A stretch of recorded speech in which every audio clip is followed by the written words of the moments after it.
Hello my dear students, welcome to our Spark Education. आज आप लोग के लिए फिजिक्स यानी क्लास 10th का मोस्ट वीवीआई ऑब्जेक्टिव फिजिक्स का जो कि एग्जाम में 2024 के एग्जाम में 100% आएगा, लिख के रख लो। आप लोग सिर्फ इस वीडियो को 5 से 6 मिनट पूरा देखिए, आपकी 50 ऑब्जेक्टिव प्रश्न क्लियर हो जाएंगे। और मुझे उम्मीद नहीं, बिल्कुल विश्वास है कि सर एग्जाम में यही सब प्रश्न आपके बोर्ड एग्जाम में आएंगे। आप कोई भी बोर्ड हो, बिहार, यूपी, आप सभी एग्जाम में यही सब प्रश्न पूछे जाते हैं।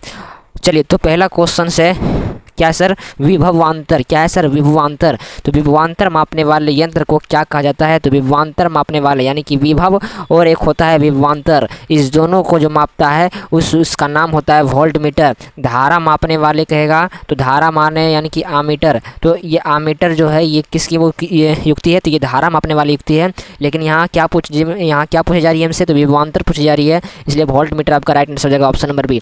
हर एक क्वेश्चन को समझाने का प्रयास मेरा बना रहता है, इसलिए आप लोग पूरा वीडियो को देखिएगा। 50 नंबर कंप्लीट हो जाएगा।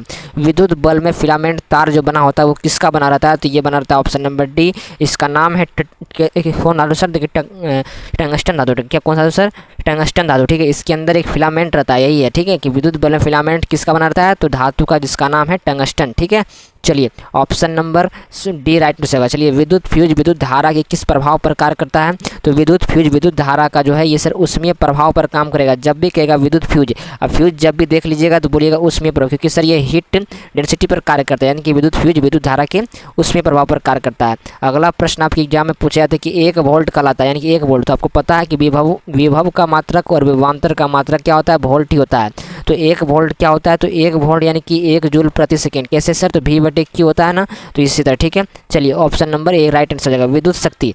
तो विद्युत शक्ति का ऐसा मात्रक क्या होता है? तो विद्युत शक्ति का ऐसा मात्रक हुआ वाट होता है। स्पार्क एजुकेशन को जो लोग सब्सक्राइब नहीं किए, सब्सक्राइब कर लीजिए, बेल आइकन को दबा लीजिए। ठीक है, चलिए आमीटर को विद्युत परिपथ में कैसे जोड़ा जाता है? तो आमीटर को विद्युत परिपथ में हुआ किस में जोड़ा जाता है? तो आमीटर जब भी कहेगा तो बोलेगा श्रेणी क्रम में, और जब भी कहेगा विभवांतर यानी कि जब भी कहेगा वोल्टमीटर, जब भी वोल्टमीटर कहेगा तो बोलिएगा समांतर क्रम में। अभी ऑप्शन नंबर आपका क्या हो जाएगा? बी करेक्ट ऑप्शन हो जाएगा, श्रेणी क्रम में। ठीक है, चलिए विद्युत परिपथ यानी कि विद्युत परिपथ में विद्युत धारा की माप किससे की जाती है? अभी जस्ट मैंने बताया था पहला क्वेश्चन से, विद्युत धारा की माप सर आमीटर से की जाती है और विभवांतर की मात्रा वोल्टमीटर से की जाती है।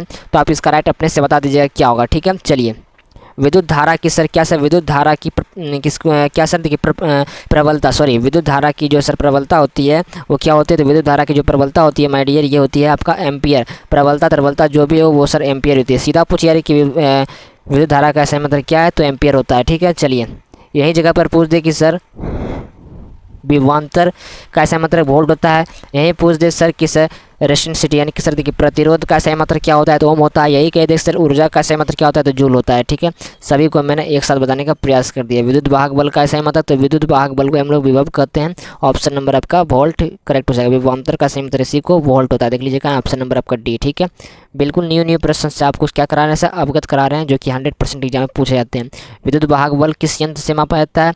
मैंने बताया था विद्युत वाहक बल को हम लोग विभवांतर कहते हैं, विभवांतर वोल्टमीटर से मापा जाता है। ऑप्शन नंबर आपका सी करेक्ट ऑप्शन हो जाएगा। ठीक है, निम्नलिखित जो मीटर है वो इसमें देखिए कौन मतलब क्या है कि चालक है। चालक मतलब होता है कि इसमें धारा प्रवाहित हो सके।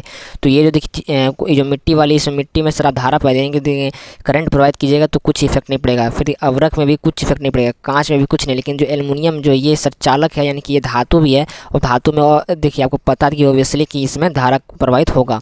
बैटरी से किस प्रकार की धारा प्राप्त होती है? तो बैटरी जो इसमें दिष्ट धारा प्राप्त होती है।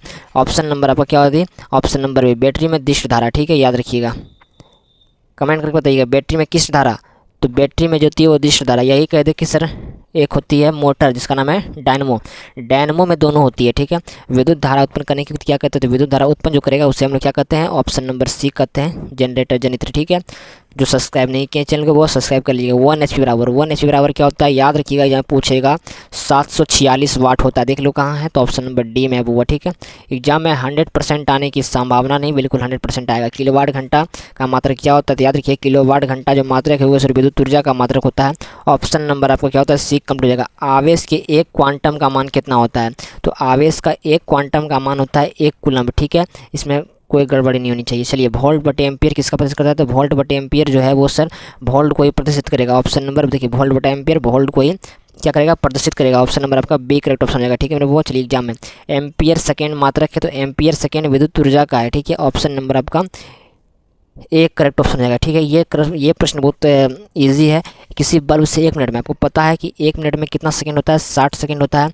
सॉरी हाँ, 1 मिनट में कितना सेकंड होता है? तो 60 सेकंड होता है। चलिए थोड़ा सा 1 मिनट में कितना सेकंड? 60 सेकंड। तो 120/60 कर दीजिए, 60 दूनी 120, यानी कि 2 आपका राइट है, 2 एम्पियर की धारा प्राप्त होगी। ठीक है, और विद्युत बल्ब का जो तंतु होता है, तंतु वो किसका बना रहता है? मैंने बताया था, ये धातु जिसका नाम है क्या सर? आप पढ़ के देख लीजिएगा, टंगस्टन धातु। ठीक है, और यहीं बता दिया कि सर वो किस ताप पर पिघलता है, तो ये बताइएगा सर 3500 डिग्री सेल्सियस पर क्या होता है? ये पिघलता है। 1 माइक्रो एम्पियर विद्युत धारा कौन सी है? तो माइक्रो जब भी कहेगा 10⁻⁻6 होता है, नैनो कहेगा तो 10⁻9 होता है।